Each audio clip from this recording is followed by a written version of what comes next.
اگر آپ کے متعدد عزیز و اقارب رشتہ دار گم ہو گئے یا آپ کے مابین اور ان کے مابین اختلاف، افتراق اور انتشار پیدا ہو گیا اور آپ سب کو دوبارہ اکٹھا کرنا چاہتے ہیں یا ان گمشدہ افراد کو تلاشنا چاہتے ہیں، تو اس کے لیے آپ کو 2 عمل کرنے پڑیں گے۔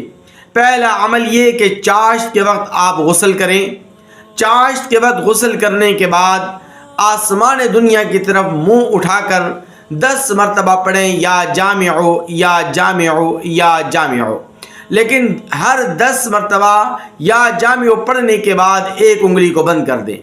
پھر 10 مرتبہ پڑھیں اور انگلی کو بند کریں۔ یوں 10 مرتبہ یا جامعو پڑھنے کے بعد پھر دونوں ہاتھوں کو اپنے چہرے پر، منہ پر پھیر دیں۔ انشاءاللہ ثم انشاءاللہ آپ کے تمام عزیز و اقارب رشتہ دار جو گم ہو گئے وہ بھی گھر واپس لوٹ آئیں گے، اور اگر وہ آپ سے خفا ہو گئے، آپ سے ناراض ہیں، تو آپ میں اور ان میں باہمی اتحاد اور اتفاق پیدا ہو جائے گا۔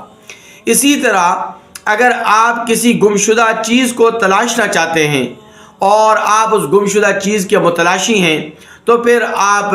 اللہ تبارک و تعالی سے بکثرت یہ دعا مانگتے رہیں: اللہم یا جامع الناس لیوم لا ریب فیہ اجمع ضالتی، اللہم یا جامع الناس لیوم لا ریب فیہ اجمع ضالتی۔ انشاءاللہ ثم انشاءاللہ اس دعا کی برکت سے آپ کی وہ گمشدہ چیز آپ کو مل جائے گی۔